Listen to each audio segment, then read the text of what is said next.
I mean, it's Cooper Rush worth 2.5 points. I would hope Quinn Ewers put up a decent stat line against Arizona State. If he didn't, we have a real problem. You can say the same thing about Creighton. Okay, they had the one good game against Kansas at home. When Toast talks about the kicking market, it's like some earth is flat shit. Andy, true or false, this is going to be a dog walking. Dog walking. This is my dog walking of the day. I think it's going to be very ugly. Dog walking. I think this is going to be ugly. Hey, get the sauce. Greetings. Happy Monday morning to you all. Hope you all had a great holiday Sunday.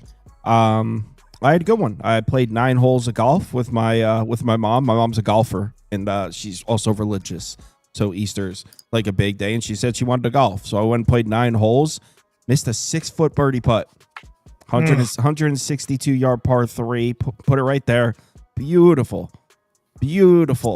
What was it, 8-iron or 7-iron maybe? Missed it. But yeah, was a fun day. And as far as my bets, I had a very good one. I went 6-3, which obviously isn't all that great, but 2 of my wins, one was a plus 170 with the Reds, one was a plus 185 with the Royals. So yeah, I had a very good one. I think Toast had a very good day as well, right? Yeah, I had 4-unit day. Oh, good shit. Trev, did you have a good one? Yep, in the green. Astros kind of killed it a little bit, but shutout Rockies. Hate to see Reds and yeah, it is what it is. Reds, and then those freed outs were absolutely air. 23 of them today. You gonna give me plus 145? Are you kidding me? You kidding me? All right. So we don't have a ton of action tomorrow. I believe there's 8 MLB games, 2 NBA games. We'll go through everything. Congrats to Tinker. Won the betting league convincingly. He won by a unit and a half today. So Tinker wins another championship. He has 4 now. 4-time champion. New league starts right now. Well, now it starts as soon as we're done with the show. I'll be posting the odds and everything for the new week. So if you want to get in on the betting league this week, you have right after we finish the show, I'll post it up. You have from then until 7 p.m. or 6:40 p.m. Eastern time tomorrow to submit if you want to get in on the new betting league. So reach out after the stream, reach out to me on the website or an email if you don't know what or how to do that. Anyway, let's go ahead. There's a couple people that asked how to join the league. I know. So you might just want to say that really quickly. Well, I mean, it's hard to explain. It depends. There's like 4 different ways they can join. If they're already in the Discord, they do this. If they're not, they join that. So it's easier if you want to join. I mean, if you go on the website, you can probably figure it out. Or if you can't figure it out, just reach out to me. All right. White Sox on the road in Boston. This game starts in like 10 hours. White Sox came through for you, Toast. Yes, they did. Any reason to go back to them? I would say no, just because I don't think that they're a type of team that you want to go back to the well back-to-back days with. They're not the type of team that they're going to win a lot of games back-to-back. That being said, for whatever reason, these two teams have just seemed to play close games all year. I mean, I know that Chicago won the first game by like 10, and then it was 3-2, 3-1, 10-3, 4-3. So a whole bunch of one-run games between these two teams. And like we've talked about in the past, that I don't really trust Boston inside Fenway, especially as a big favorite. Again, they won on Friday. They didn't cover the run line on Saturday. Obviously, they didn't cover the run line yesterday or today either. So I have no faith in Boston doing that. I mean, I just don't know what to expect from Walker Buehler personally. I mean, up and down so far. I mean, you can say that his first 2 starts, he was kind of getting acclimated, and now that he's settled in with Boston and really good performances against Tampa Bay and Toronto, 2 division rivals, yeah, I can see that. But the fact of the matter is that he doesn't really have any numbers that are like, yeah, man, he's pitching really well. All of his expected numbers aren't great. So, yeah, I guess maybe the over for me, but again, that's kind of like a stretch. I don't really know. You can put over 9 up because I do think that both of these guys can give up some runs, but at the same time, This Boston offense is just so hit or miss at times. I mean, it's just really hard to trust them. So I would assume the total is high for a reason, but I have no confidence really in anything in this game. As far as weather, looks like wind is blowing towards left field, third base direction. Yeah, it's supposed to towards the monster. Yeah, with the way that ballpark is set up, like if you're slicing it and stuff, that's why you'll see like on Ballpark Pal, the doubles and triples and all that stuff go way up as well, because those balls can get into those gaps a little bit easier. Again, you're talking, yeah. I'm just going to put Boston -1.5 up. It sucks because I know a lot of people are going to click on this video in the morning looking for a pick for this game. I know. But this sucks. I spent like 20 minutes on this freaking game because Yeah. I knew that people were going to want to bet this game because it's a standalone. I very seriously doubt the Red Sox lose 2 in a row to the White Sox. But, I mean, Agreed. Boston, as we've talked about many times, they're never a reliable team at home that dates back multiple years. But you know what? Jonathan Cannon on the road has just been a pitching machine. I mean, dude's just throwing BP out there. My issue is you can't even. It's -130 for -1.5. Yeah. Like you're really having to pay to bet this team. That's the only reason. Do I think that I agree with you? Do I think that Boston wins? Yes. Do I want to pay -130 to find out for -1.5? No. But maybe Trevor has a prop or something for us. Yeah, I was looking towards Walker Buehler here. The bullpen for Boston, they'll have guys available, but they used 4 arms today, 3 arms the day prior. It's the White Sox. The White Sox has had a really good game. I think they might just kind of come back to earth a little bit tomorrow. You can get Buehler 16.5 outs, -130. I don't hate that. Maybe Buehler record the win, +120. I think he has a really good game tomorrow. After those first 2 starts, he's been damn good. It's 11 1/3, 3 earned, 1 homer, 10 strikeouts, 4 walks, and 7 hits in 2 games against Toronto and Tampa. So he started to look better. I think the White Sox are going to struggle tomorrow. But yeah, I want it under. But again, Jonathan Cannon. But Boston's offense is kind of meh. But I think they can get this done. So Buehler, one way or another, is going to be how I'm going to attack this game. Let's move on to something better. If you want a hitter prop, I might play Wilyer Abreu over 1.5 hits, runs, and RBIs. Kyle's model really likes it. Cannon struggles with lefties. He's going to be like 4th or 5th in that lineup with guys like Devers and Bregman ahead of him and Duran. So should have some opportunities to bring guys in. So over 1.5 hits, runs, and RBIs for Abreu. Next up is Yankees on the road in Cleveland. I believe Charles is on the Yanks' first 5-run line in this one. I'm not sure how. Schmitty never pitches well on the road.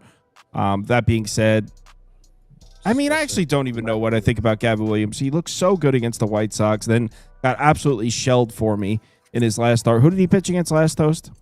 Baltimore. Yep. Orioles. That was the day. The Orioles were my favorite play of the day, too. Yeah. So he got shelled against Baltimore. Trev, what do you think about this one? I kind of like the over. Clark Schmidt, not good. His xFIP is 2 points higher. Already bet it myself. Really? Perfect. Yep.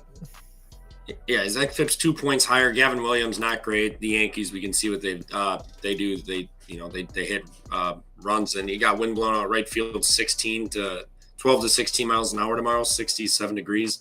I think it's going to be just meatball weather. Yankees at another short price though. The world is making a ton of money on these cheap prices, but I like the over. Just give me both these teams hitting, and Cleveland's offense has started to wake up lately too. They scored 6, 1, 2, but then 10, 3, and 5. So their offense is starting to become a little more consistent. Clark Schmidt, not great, making his second start too. So second or third now, one of these two. But I'll take Cleveland with the wind blowing out and two dog shit pitchers on the bump. Toast, you went like this, so does that mean you're on the over also? Yes, that was one of the first bets I made today. I kind of a lot to go through for a lot of reasons, but really quickly, I guess it's a midnight show. We got time. So Gavin Williams, I do trust him. He's one of these guys that I think that's going to continue to get better as the season goes throughout and his career. My issue is that I don't really trust him right now. I know that he's had a couple decent starts, I guess, against the White Sox, but is that really impressive? But he's really getting hit hard. He's kind of been more lucky than anything. The xFIP is kind of high. The hard hit percentage is kind of high. And then on top of that, I mean, the Yankees versus right-handed starters are just torching everybody they see. Drew Rasmussen pitched well against them, but they put 5 off of Baz, 6 off of Bradley, 3 off of Walker, 4 off of Luga, 7 off of Hicks, 3 off of Webb, 7 off of Mitch Keller. They didn't play well in Detroit in that cold weather. It is what it is. But this Yankees offense is pretty much slaughtering anybody with a starter with a right hand right now. And then if you flip it over to the other side with Clark Schmidt, and I'll get to the bullpens in a minute.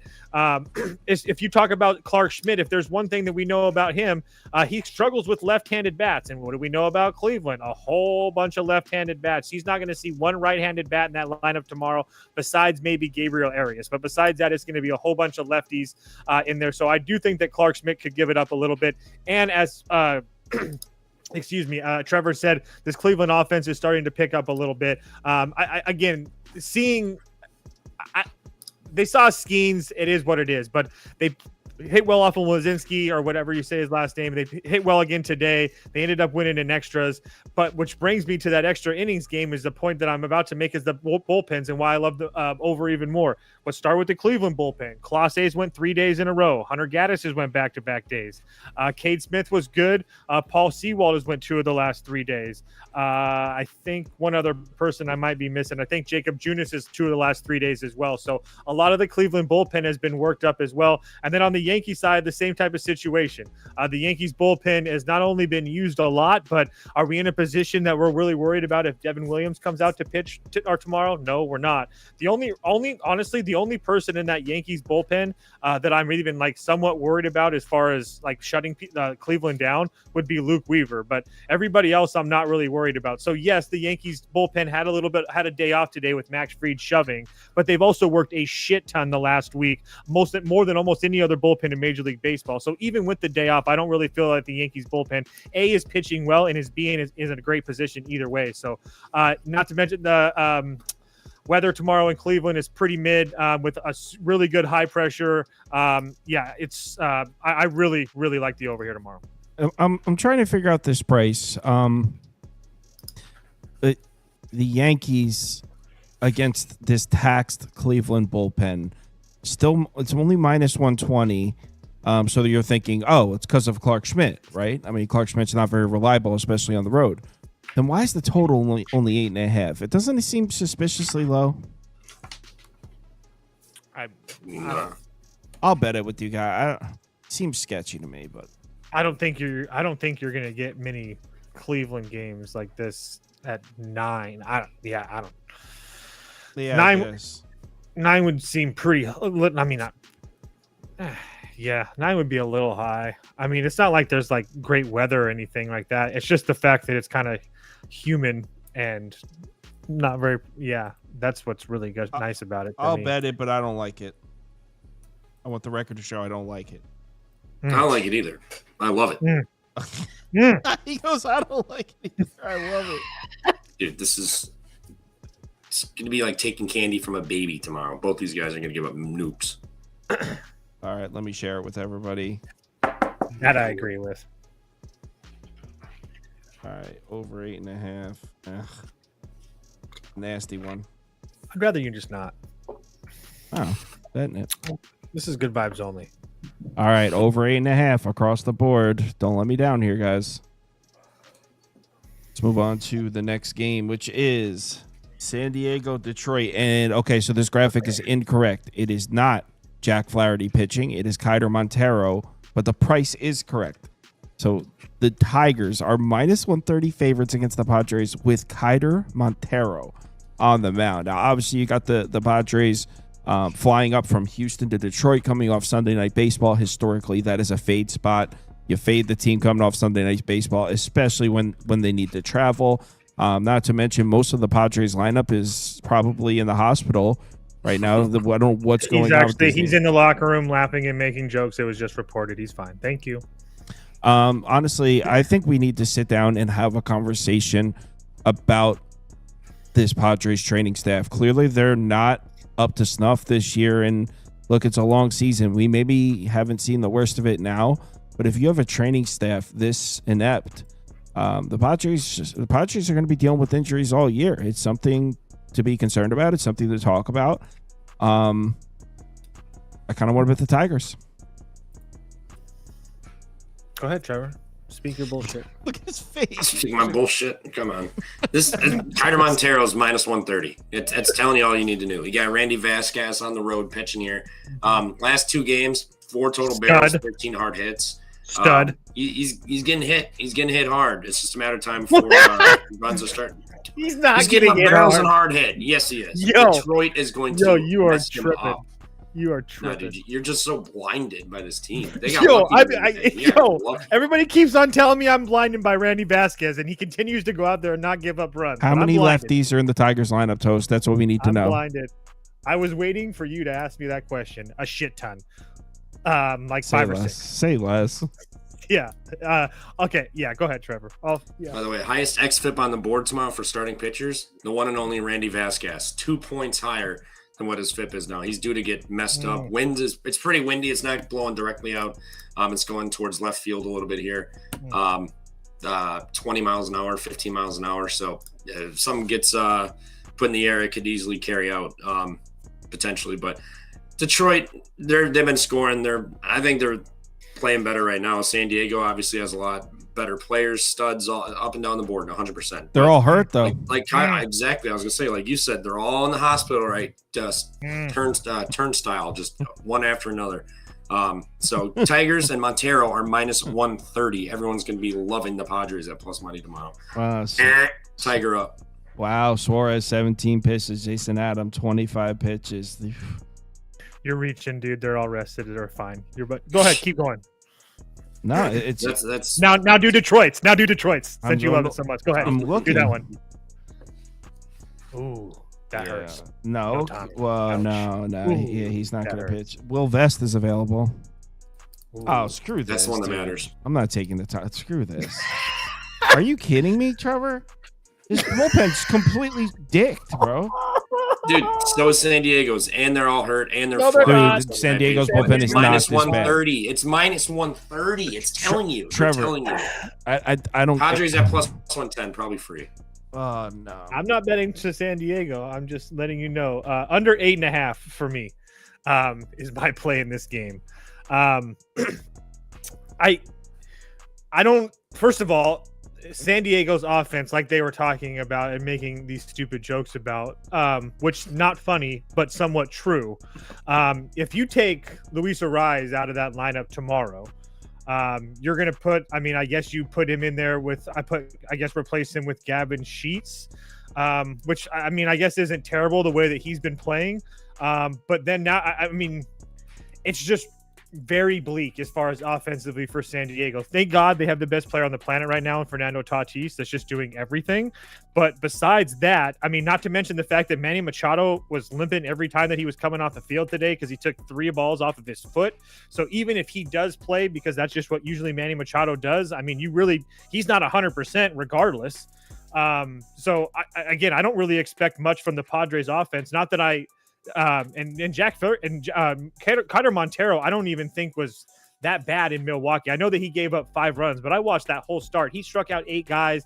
He gave up 8 hits, but there was some really good stuff there. So if he's facing a Padres offense that's literally like the C squad, on top of the fact that they played Sunday night baseball and traveled, I don't think the Padres are going to put up a lot. And then as far as Randy Vasquez goes, yes, all of his peripherals look bad. They always will look bad. But I mean, this guy continues to pitch well every time he goes out there, and it gives the Padres a chance to win. And then on top of that, even if he goes 4 or 5 innings and gives up 3 or 4 runs, I still don't think the Padres score 3. And then on top of that, the Padres bullpen is rested and ready to go. I mean, I know that Suarez and Adam pitched today, but I mean, I'm probably going to end up pitching anyway because they had the previous 3 days off. Adam had the previous 4 days off. So as far as maintenance is concerned, they were probably just going to get in the game anyway. So they're all going to be available. So under 8.5 for me.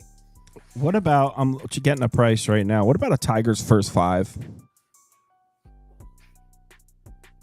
I can tell you. Don't hate it. You can avoid the bullpen. Well, for some reason, it's not loading. Oh, there we go. Minus 115 on Bet 365. Yep. I I don't mind that at all. I'm in there. Vasquez against a bunch of lefties. Nose Toast conveniently didn't talk about Vasquez against lefties. Because we talked about it right before I started. Why would I say it again? Because it's very important. Host boy Randy Vasquez, he cannot get lefties out. Yep. So guys like another reason not to like Detroit. Their best hitter, Kerry Carpenter, got hurt today, and I don't know if he's going to play. That's a lot of talk from somebody that didn't bet the Padres. Bet the under, which is so if you take the Detroit's but one of the best hitters out of the lineup, is that good for the under? I think so. That's a lot of talk for a guy betting the under too. I'm on Tigers. Tigers will be just fine. This is a gritty team that isn't made up of one man. This is a team that comes together. Everybody contributes, including Javi Baez, who's almost batting like 300. I think it was like 286 or something. I don't know what happened to him, but he's starting to hit again. Tigers first up, man. Tigers first five money line at -115 with Montero on the mound is just wild. I want everybody to take a minute right now. Trevor is searching so much that he just referenced Javi Baez as a positive for his bet. That's how much. No, you didn't. Right, he's searching. He's having a resurgent year. Trevor. Trevor, he's having a resurgent year. Trevor, have some respect for yourself. Hey, he's batting 269. All right, you know the slug's not there, but it'll come once the weather warms up. He'll start hitting some piss missiles up there. He has an 85 OPS plus. That means he's 15% worse than the average MLB player at the plate. Dude, he's fine. Just believe. I know. You know, not everything is about numbers. Sometimes you got to use your eyes. I agree. You're not going to have numbers to back it up, but I know you're going to play Lodolo strikeouts. So go ahead and talk about that one. See, here's the thing with Mr. Goat Dolo. He's not racking up the strikeouts this year. But what he will do tomorrow, I like him to record the win, whatever that price is. His outs, it was a bullpen day for Cincinnati. They used up some arms. And then you get Miami coming off of a Philly win in extra innings and traveling, and they're feeling all high and mighty. They're going to come crashing down to earth. Lodolo win, Lodolo outs tomorrow. He's going to go 6 at least. He had a rough outing his last one against Seattle, but other than that, he's been fine this year. Really good. So take the outs, record the win, whatever. I'm not sure what the numbers are in them. Can I get some numbers? They're kind of important. Well, they don't have them on DraftKings yet. Let me double check if they post them in the last like 30 minutes. Perhaps. No, they just have Max Meyer up. What was the other one? Record a win. What was the other one? Over outs. Yeah, they don't have anything for Lodolo listed besides. They're so scared. They're so scared. They're gonna drop him in the middle of the night. So Charles really likes the Marlins first 5 here, and the Reds coming off the game where they scored 1 billion runs. I don't think that's crazy. Reds money line for me. It's going to be public. Don't really care. Couple things. One, we know to bet Miami on road getaway days. A la fade him the first game of the series. We know to fade him the first game of the series. That's the first thing. Second thing, I knew that somebody, whether it be you, one of you two, or somebody in the comments was going to mention the Reds offense.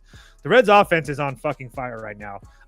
25,000 runs today, 5 yesterday, 8, 7, 3, 8, 4, 5, 5, 6 over their last 10 games. This Reds offense is playing out of their mind right now. If they cool off tomorrow, so be it. I've been a Max Meyer fan since the beginning. I've been shouting his names from the rooftops, and he's really come through fruition for me this year. Really good starts on the road at Atlanta, on the road at the Mets, at home against Arizona and Pittsburgh. But I will say that his 2 home starts were, I mean, they were pretty decent. But I mean, the Arizona start was kind of shaky, but obviously Arizona is very good. But another thing that worries me a little bit with Max is that he's getting hit hard, and I know that's not everything. But when everything that gets contact is like 55%, 50% hard hit percentage, sooner or later that's going to come back to bite you. It hasn't so far, but this Reds lineup is absolutely killing everybody right now. I know they didn't get to Bryce Miller, but they got 6 off of Castillo. They put 4 off of Mlazinski, 5 off of Verlander. We saw what they've done in this series against Baltimore. So I just think this is too cheap, on top of the fact that the Reds bullpen is going to be fine as well. So they should have everybody that you would need after that ass whooping they put on today. And we've talked about that ad nauseum on this show about how good the Reds bullpen is. That's why we wanted to bet them here today. And the Miami bullpen, I don't know if it's taxed, but I don't think it's going to be in a great position after being, I know that they're not going to have Bender, who's their closer. I didn't look very much farther. I did, but I can't remember off the top of my head. But regardless, they're not going to have their closer. So I know it's going to be hella public. I don't really care. The Reds should win tomorrow. I kind of like. I was kind of leaning towards what the Rodfather said in the comments. He's on the over. Yeah, I feel that. Yep, I can feel that. Max Meyer has been. A couple things that are interesting Trade though. them. Max Meyer has been pretty solid. Not excellent, but he has been pretty solid. Like Toast said, got really good numbers against lefty bats, and not that the Reds are just completely loaded with lefties, but some key pieces of that lineup. I mean, De La Cruz is going to be hitting from the left side of the plate. Friedel, Gavin Lux, Jake Fraley, Candelario, all hitting from the left side of the plate. I'll put over up. What's the weather Aren't you a like little here? afraid Oh that no, the it's in a Reds- dome. It's in a dome. Mm-hmm. Aren't you afraid of the Reds? They just put up 25 runs today. Yeah, they've been putting up runs. Yeah, the they've last been hitting week.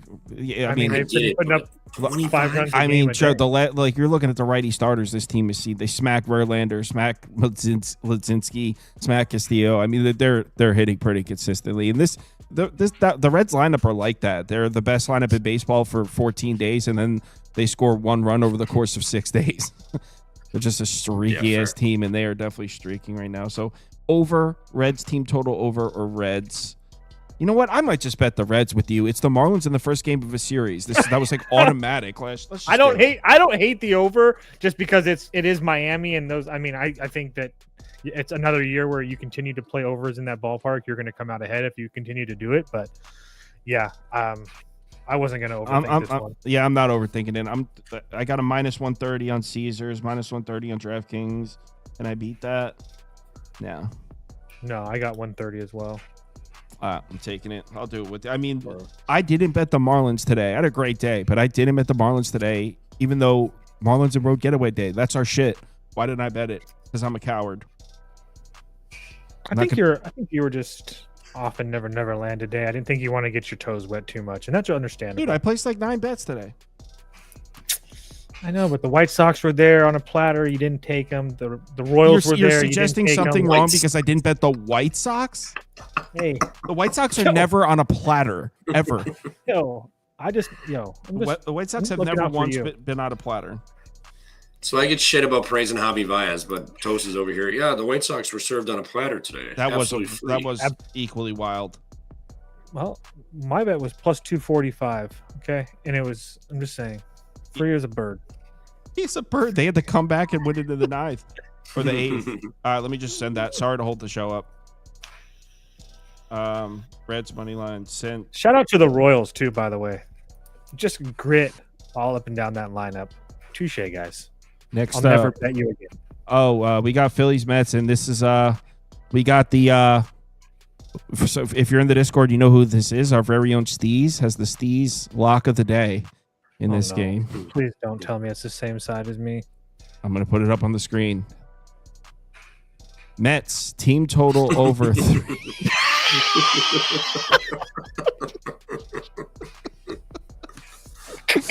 Steve's lock of the day. It's crazy because he left that as his driver's license photo. Like it's not like Kyle just made that up. No, that's a random photo from the internet. No, I know. Steve's lock of the day is the Mets team total over. All right. Damn. So this is an interesting one. I feel like we were talking this game. They spent a lot of time talking about this game on the voice chat in the Discord right before. That's really? Yeah. So I think the price is a little bit ridiculous. Look, obviously, are we really pricing Tyler McGill as a better pitcher than Aaron Nola? Like, are we there? Because that sounds crazy to do in mid-April. I think that if you're a bookmaker, you have to take that into consideration. Yes. I mean, Aaron Nola hasn't been really, Aaron Nola's been average going back to the back half of last year. So you can't really make him some big favorite and expect to have equal action on both sides. Whereas Tyler McGill, he might be Meatball McGill, but his last 7 starts going back to last year. His worst start was his last start on the road at Minnesota. But you take that away, his worst start was against the Braves where he gave up 3 runs in like 6 innings. So I think that Aaron Nola is probably a better pitcher. Yeah, but again, we've talked about this ad nauseum as well. Like Aaron Nola has a lot of tread on those tires. He's pitching 200 innings a year plus the playoffs. He's getting older. I mean, I'm not trying to make this case that he's gonna break down and he's gonna be an instant fade every time that you see him on the mound. But I mean, the price, I don't think the price was that sketchy, to be dead honest with you, especially when you take into consideration the spot. People are going to see that the Phillies are killing righties. I mean, I love the Mets tomorrow, personally. Really? I do. I think that it's really easy to take a look at the Phillies and say, oh, the Phillies are absolutely killing righty starters. And they have been. I will give them that. They've got to Cal Quantrill, they got to Sandy Alcantara, they got to Jordan Hicks, they got to Justin Verlander, they got to Miles Michaelis, they got to Landon Rupp. None of those guys besides Sandy is pitching anywhere close to as good as Tyler McGill is right now. I don't think that's going out on a limb at all. On top of the fact that all those games are at home, and this Phillies offense didn't really do much in their games that are on the road. So yes, the Phillies offense has been playing much better, but they've also been playing some pretty weak competition as far as the pitching staffs are concerned, especially with Miami. That bolsters a lot of those numbers. So I'm not really I do think that the Phillies are a good baseball team, but I don't think that their numbers are as good as what they are showing, especially against the starters that they've seen. And excuse me. And the one thing that we do know with Meatball McGill is that he's really good against lefties, and that's a lot of the main bats in as far as the Phillies are concerned. Stott, Schwarber, Harper, Kepler, all those guys are lefties, so he should have some success against those people in the lineup. And like I talked about, Aaron Nola, not a guy that I'm in love with. I think this price tells us a lot. I do think that this Mets offense is kind of blows right now, but at the same time, I don't trust Aaron Nola, and he's getting hit hard. And we saw Soto start to do something. Lindor's already playing well. Alonso's playing well right now. Not to mention, and then the bullpen situation. You have Philly, who is not going to have no Alvarado. They're not going to have Strong. They're not going to have Strom. O'Kirkring blew the save today, so maybe they put him out there again. Probably not. So most likely you're not going to have your top three arms in the Phillies bullpen. Again, O'Kirkring will be available. I don't know if they throw him out there after getting tattooed today. Maybe they do to get it off of him or to get out of his system. I don't know. Usually they give guys a day after that, but you're going to have guys like Tanner Bakes and Jordan Romano into the game late in this game. And the Mets should have their main arms at least available in the bullpen. So, I did bet the Mets already. Kind of like the Mets a lot tomorrow, actually. I think the Phillies are a fake sharp play of the day candidate type of situation. It's kind of hard to argue with a lot of what he said. He's right. McGill does have really nice looking numbers against lefties. I mean, that's all the main pieces of the Phillies lineup besides Trey Turner. All the other important pieces are lefties. Meanwhile, if we want to have that same conversation on the other side, Nola's numbers against left-handed bats are dog shit. And, I mean, we're talking about Lindor is going to be in from the left side, Juan Soto, Brandon Nimmo, Jesse Winker. I mean, the Mets have some lefties at the top of that lineup. The Phillies bullpen is taxed, missing its main two arms. I mean, I feel like it has to be the Mets. What do you think, Trevor? Yeah, I bet the over 8 already. Basically everything Toe said, bullpen's taxed. Nola has not looked great this year whatsoever. His last two games, he's got 8 walks, 15 strikeouts, 8 earned, and 14 hits. Like he's not been good. The Nationals beat his ass up. St. Louis got him. San Francisco, the Dodgers, obviously two of those teams are pretty damn good, but still the Nets and Cardinals got to him. I have no faith in Noah. Obviously, he's a very good pitcher. I'm not saying he's not, but he doesn't have it right now. He doesn't have it, and I don't think that's going to start. I don't think he's going to find it tomorrow. Not to mention winds blowing out to 10 miles an hour. I like the over here. I think Philly's going to get some runs off of McGill, but bullpen screwed. Noah's not looking good. Over 8, and all of these Philly games, these totals have been 7.5, 8. And they just soar over. I know they're not at home now, but still, they just soar over. So give me the over 8. I have a feeling.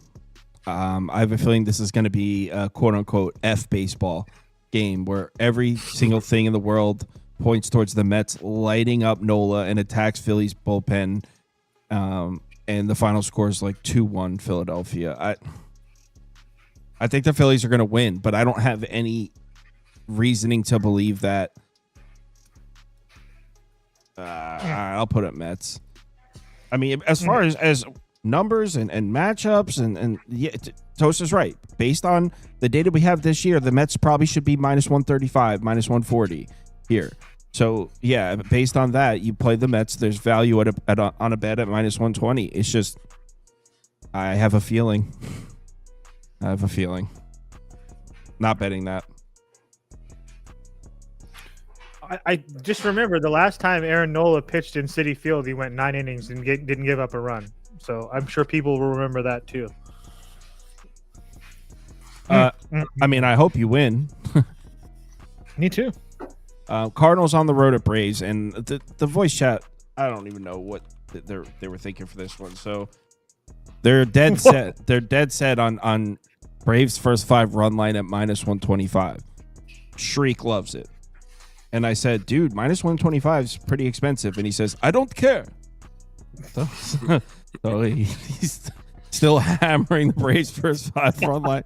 Minus 125 is expensive. I don't know. And Charles was co-signing. He was like, yeah, definitely. Like I don't really get that. I don't get how you lay minus 125. I think Fetty could pitch well. Yeah, I kind of want to bet the Cardinals, to be dead honest with you. I can't find my notes on their bullpen situation, so let me pull that up really quick. Helzy, Maton, Romero, I don't think they went today. So we should be good. So for me, Fetty. Schwellenbach's German. Oh, He's from Germany. Oh, he was a homer pick. That makes sense. Oh my god. Okay. I think that well, first of all, I love Schvelli, so this isn't me trying to make a case that he's bad or anything like that.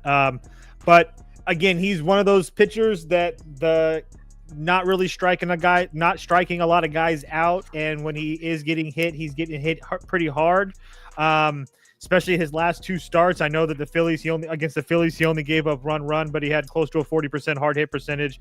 And he gave up 7 hits and only 1 run. So the fact that he only gave up 1 run tells me that he was kind of lucky. And then we saw in his next start, he kind of got hit up, or he did get hit up by Toronto. And now he's coming back home. I just don't want to lay this price with the Braves because they still can't hit, and they could barely beat Minnesota. I know that they exploded today, or whatever, but again, like I've talked about with Fetty, regardless of what his peripherals say, this guy continues to go out and pitch well. Yes, and I've said this after this start twice or 3 times now, that he had a bad start in Boston for whatever reason it is, but going back to last year, I mean, he has been absolutely dominant. You mean Toronto? I don't use Toronto that word a lot. What's that? You talking about Schvelli? No, I'm talking about Eric Fetty. My bad. I'm sorry. Go on.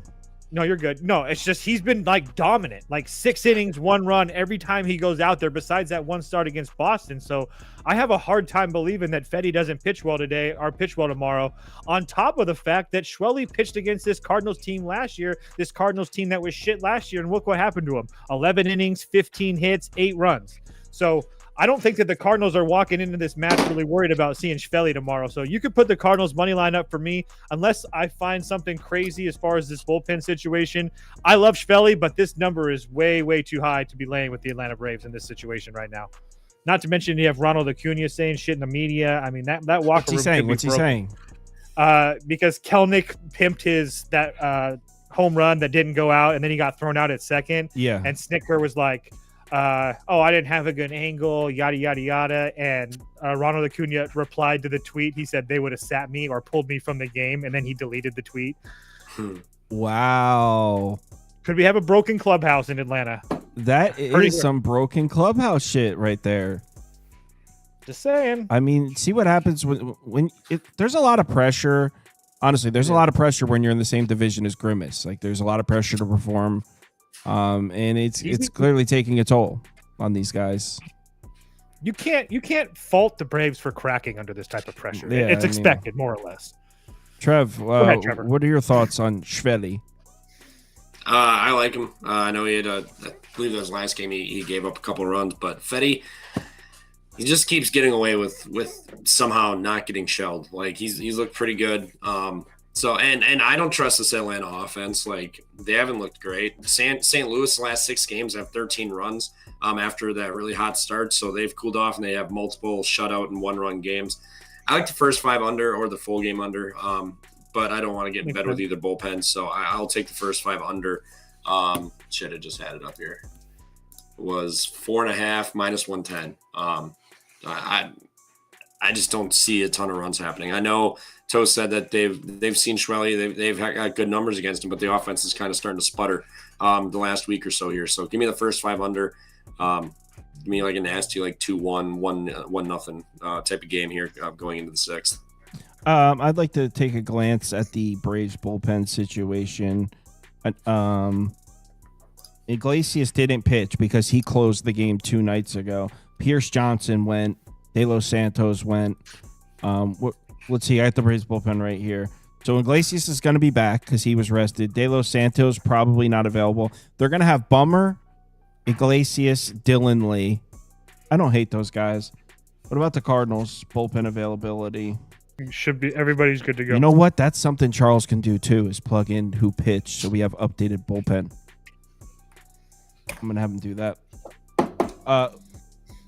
Yeah, everyone good to go.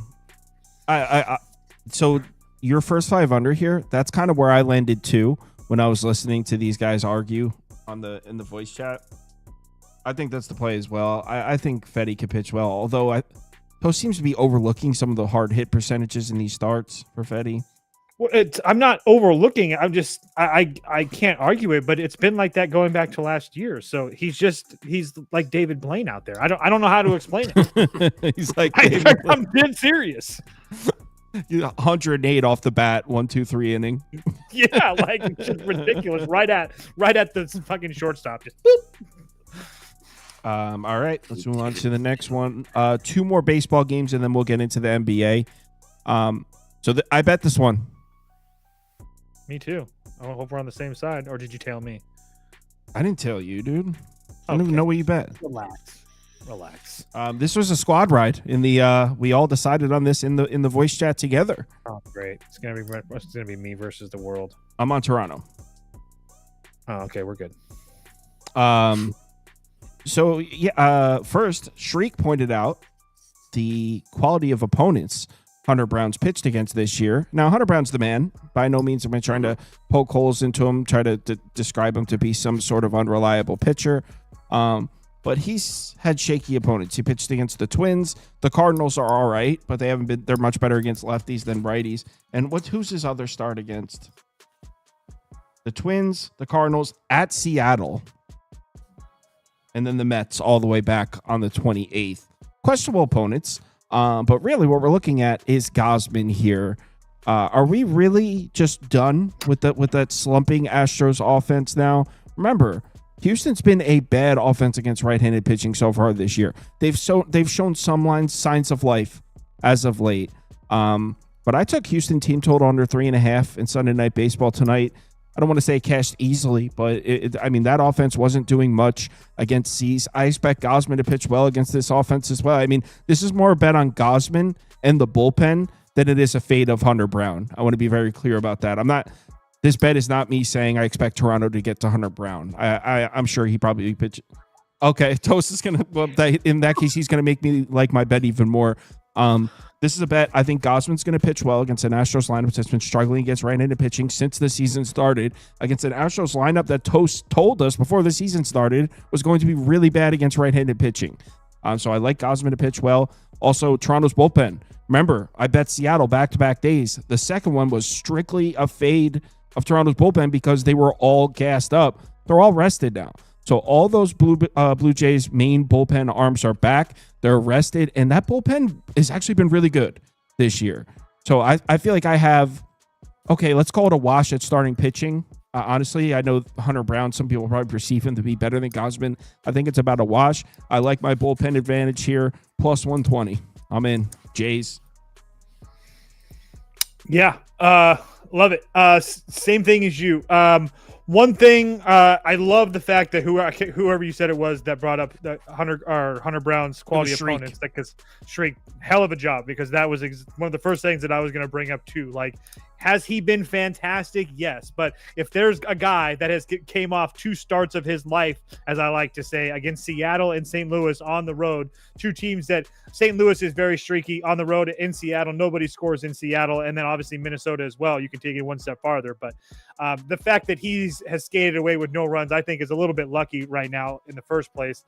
The second of all, that he does struggle with a little bit of lefties, and there is some lefties towards the bottom of that lineup with Santander and Jimenez and Rodin and Lukes. So I do think that Toronto's offense could pose some problems for Hunter Brown. I also think that they're a much better offense than anything that he's seen. And then as far as Gausman's concerned, everything, I 100% agree with everything Sauce said. The only other thing that I wanted to add is that the only time I ever worry about Kevin Gausman is if there's lefties in the lineup. How many lefties are in the Astros lineup? Let me count. 1. So, and it's Yordan Alvarez. But besides that, they're all right-handed. So I think that Kevin Gausman can absolutely deal tomorrow. And as Sauce pointed out, this Toronto's bullpen's been very good. Jeff Hoffman and Yimi Garcia have been absolutely locked down. And Chad Green is a guy that I've always trusted. So, I really, really like Toronto tomorrow. I got them at plus 120. It continues to go down. I would bet them sooner rather than later. Someone said, Kyle Kirms, didn't you say this is historically a fade spot? Well, really, I really, it's when you travel. They played a home game, so yes. I mean, but again, even that's like a little bit of voodoo. Like I don't know how. I don't have the data on that. That's just kind of. I was gonna say the Sunday Night Baseball fade is the same as Island Rims and -5.5. Like it's just like a talking point. Thing. Yeah. It's like it's not like I would actually like to pull the data on it, but it's like something we've always talked about for years. The team coming off Sunday Night Baseball that because normally in baseball, when you're going to travel, you get an afternoon game. That's why there's afternoon games on Wednesdays and Thursdays, because teams are about to travel. So Sunday Night Baseball is the rare instance where you have a night game and then have to travel, because normally that's not the case. And extended media because of ESPN after the game as well. So There's even more on top of the travel as that. So yeah. That's why when a team is going to travel in an afternoon game, but has like a rain delay, so the game ends up going till that's the same as a Sunday Night Baseball thing, because they end up playing into the night. Trev, what do you think? Yeah, first 5 excuse me, Christ, first 5 under what was the number here? I just had it, I went away. I lost it. I think it was like 3.5, I want to say. What are you looking for? First 5 under. I just had it and I lost it. If it's even out. Under 4 -115, call it. 4? Yes, under 4. Excuse me, Christ. First 5 under 4. Kevin Gausman versus lineup. 85 plate appearances, 48% strikeout rate. I know he hasn't seen them in like a year, but against this lineup, he's got great numbers. Yordan 0 of 10, 7 strikeouts. Paredes 2 of 10, 4 strikeouts. Altuve 4 of 12, 4 strikeouts. Like Jeremy Pena 0 of 8, 6 strikeouts. Like all these guys just strike out versus him all the time. Gausman's been fine. I know a lot of people are betting Toronto. I can't do it. I hate this team. I said I'm done backing them to win games, so I'm not going to do it. So you guys are safe tomorrow. But first 5 under, and then Gausman 6+ strikeouts is plus 145. I'll be sprinkling a little bit on that too. I know on paper the Astros aren't striking out a lot, but Kevin Gausman's got their number. He's seen them very well over the last his tenure, and not to mention Astros offense has scored 17 runs in the last 6 games. Like they can't score. Now you're going to get a Kevin Gausman who's been all right, and not to mention he dominates his lineup historically. So give me the first 5 under and Gausman strikeouts tomorrow.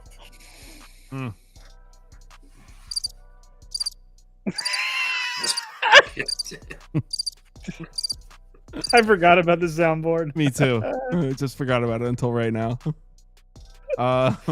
Last game on the board, the Brew Crew. Listen, I tried to tell you guys about the Priest. Huge Priest guy. I was on them their last game, first 5. Yeah, that's right. I ended up betting it because you talked me into it. Plus 120, I got it at. Do we trust the Priest to make back-to-back solid starts here? I don't like Robbie Ray, but the Brewers against lefties is nothing that should scare you. Well, let's dig into that a little bit. Glad you brought that a little up. better. I'm glad that Kyle brought that up. So, the Brewers, I do trust them on the road. In general, they've played well on the road in a limited sample size. I will give you that. But I know that's going to Brewers versus left-handed pitching. That's going to be the talking point. Okay, let's just take a look at who the Brewers have faced as far as left-handed starters. Tariq Skubal, Eduardo Rodriguez, Kyle Freeland, Nick Lodolo, Cole Reagans, Chris Bubik, Max Fried, and Carlos Rondon. Most teams that go against those lineups and those, whatever it is, 8, 10 guys, aren't going to have very good numbers against them. But at the same time, I do think that they should be able to have a little bit of success off of Robbie Ray. So, this is because it's a plus price for me. I do think that San Francisco's good, but they are coming home from a decently sized road trip where they had to go to New York, Philadelphia, and then LA. This is going to be their first game back without any rest or with any travel, without any rest. And on top of that, they're not going to have their closer in their bullpen because he pitched yesterday. The Giants bullpen is not in a really good situation. Hold on, I'm pulling up the second thing that I had there. Duvall, Rogers, Walker, all those guys pitched last night. Rogers and Walker are their top 2 arms, so they'll be on back-to-back nights if they were to pitch tomorrow. So they're probably not available. And like I said, Duvall pitched tomorrow. So you're going to have like Eric Miller and Lou Trevino as your top guys out of the bullpen tomorrow for them. While you have a Milwaukee bullpen that I get that has not performed well so far this year, but is starting to pitch better. And like I talked about earlier today, or maybe it was yesterday, that if there's one thing that we do know about Milwaukee, is that they can produce some really good bullpen arms. And we've seen that. And they really do produce when they're pitching for Milwaukee. If you notice, like on Fangraphs, you see those little green check marks with the arrows going up. That's a really good sign. They don't just put those on there for nothing. So I do think that we're going to continue to get a little bit of value on this Milwaukee team because the idea is their bullpen is really bad. And on top of that, the idea is that they can't hit left-handed pitching. But as I talked about, they face some of the best left-handed pitchers that Major League Baseball has to offer. So I don't expect their numbers to be great. Their offense has really taken a step in the right direction over the last week and a half or so. And San Francisco is kind of feast or famine right now. Their offense, 2 or 3 runs here today, 3 runs yesterday, 0, 4, 11, 4. Again, they produced really well in New York and Philadelphia with a short porch in New York and weather blowing out and nice weather in Philadelphia, but not so much in LA. And now they got to come back home to the swirls. And not to mention, and I'm sorry for being long-winded, but Robbie Ray is not going to pitch. Speaking to that San Francisco bullpen being taxed, Robbie Ray never pitches deep into the games. At most, he's going to go 5, and depending on if he even goes that, because he's walking 4 or 5 guys every time he goes out there. So, I really, really like Milwaukee tomorrow. I honestly don't understand why they're over plus 110. I think this game should be closer to kind of like a pick 'em. I know that Quinn Priester isn't great, but he's looked pretty damn good his first 2 starts this year against on the road in Colorado. Regardless of what you think about Colorado, it's in Colorado. He only gave up 1 run. And then at home against Detroit. Detroit's a first place team. He pitched really good. I'm not really worried about the Priest. I think I'm down to bet the Priest with you.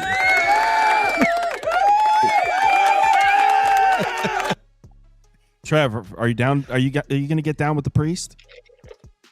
Yeah, I might talk shit all you want about him, but he's out there doing it. It's only I'm 2 not games. talking shit. I'm the biggest. I meant in general, people. He's looked really well this year. Robbie Ray.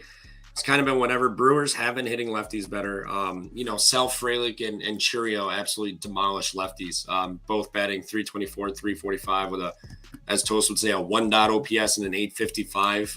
Bryce Terang too.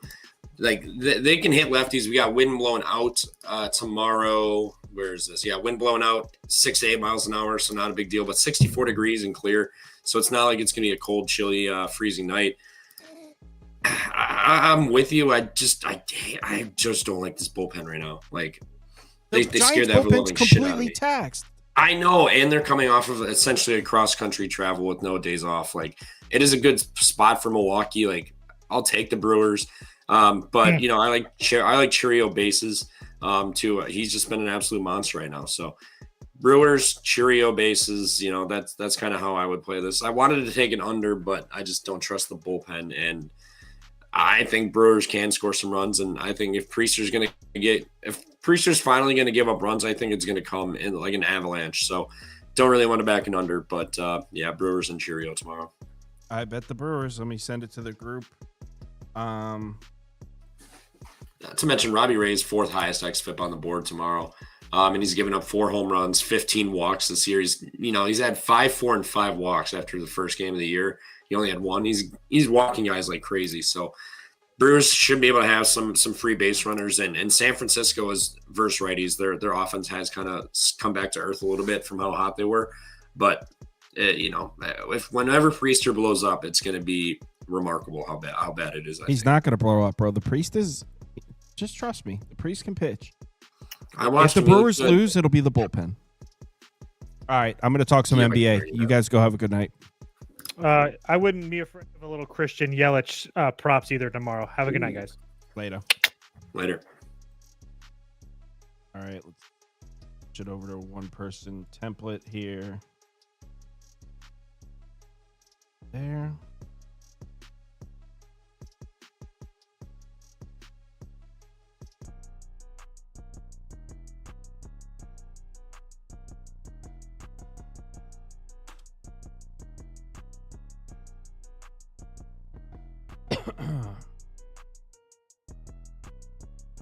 Says Jung-Hoo Lee went 0 for 4 today. He's going to get some hits tomorrow. Man, the Giants, go look now, turn them back to a pumpkin a little bit. I mean, they're like 25th in WRC plus in the last 7 days. And remember, the Giants are similar to the Cubs in a sense that they look great so far, but this was like one of the worst lineups in baseball against righties last year. So it wouldn't be crazy for the Giants lineup to get cold. But all right, let's pull up my notes here. Let's talk Knicks Pistons game 2, Madison Square Garden. All right, so let's start with the 2 aspects of game 1 that I thought were the most surprising. Obviously, we know the Knicks won and covered. They won by, I think it was 11. I think it landed excuse me. I think it landed on 11, the final score. But there are 2 aspects of that game that I thought were definitely surprising. Number 1 was the Pistons 3-point shooting. These are regular season numbers here on the screen. You can see on the season, the Pistons 21st in 3-point frequency, 17th in 3-point efficiency. This is not a 3-point shooting team. Against the Knicks, they shot 46.88% from 3. Their season average is 36.2%. So an outstanding 3-point shooting night for Detroit. And what makes it even weirder, look at the Knicks defense. I went back to the first slide. First in defensive efficiency against the 3-point shot in the last 10 games. So you got to think some regression is on the way there. The Knicks were locking down the 3-point shot. Then in game 1, Detroit, who's not even a good 3-point shooting team, lights it up from the perimeter. So you got to think there's some regression around the corner in that department. The Pistons are not going to shoot 47% from 3. Again, it's just not going to happen. Another area where we should see some regression for the Knicks, in favor of the Knicks, rebounding. I had said I expect the Knicks to dominate the offensive glass. I mean, the Pistons have really struggled rebounding on the defensive side of the ball. They were 29th in defensive rebounding rate in the last 10 games of the regular season. That's not what we saw. The Knicks got bullied on the glass. I mean, 63.8% defensive rebounding rate. The Pistons were all over the Knicks offensive glass. So it's just another 2 aspects of this game that surprised me. Number 1, the Pistons shot the lights out. Number 2, the Pistons won the battle on the boards. So 2 surprising things of game 1. Now, here's where it gets a little. Here's where it starts to swing back towards the Knicks. They still won by double digits, despite the Pistons shooting 47% from 3. The Knicks still won by double digits. And if you were watching the game, they were red hot shooting the outside shot. They were actually 13 of 24 from 3 entering the fourth quarter. So what is that? 13 of 24? That's like 55% from 3 entering the fourth quarter.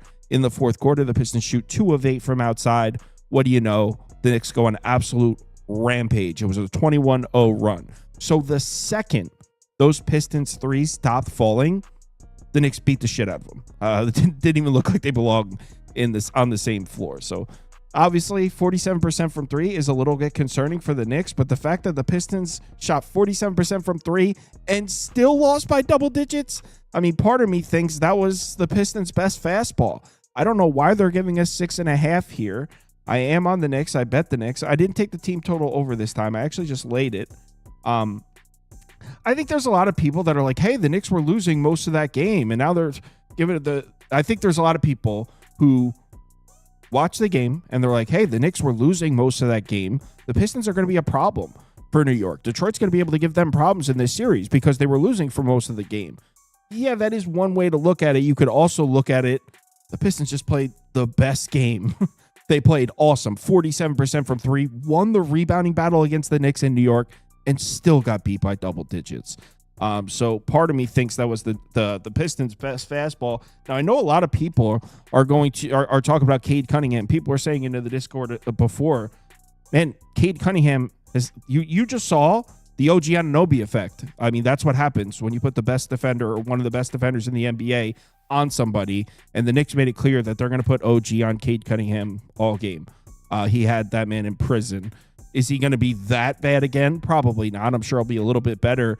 But I very seriously doubt Cade Cunningham's going to go off here against, I mean, some people say OG Anunoby healthy is the best defensive piece in the NBA, especially on the perimeter.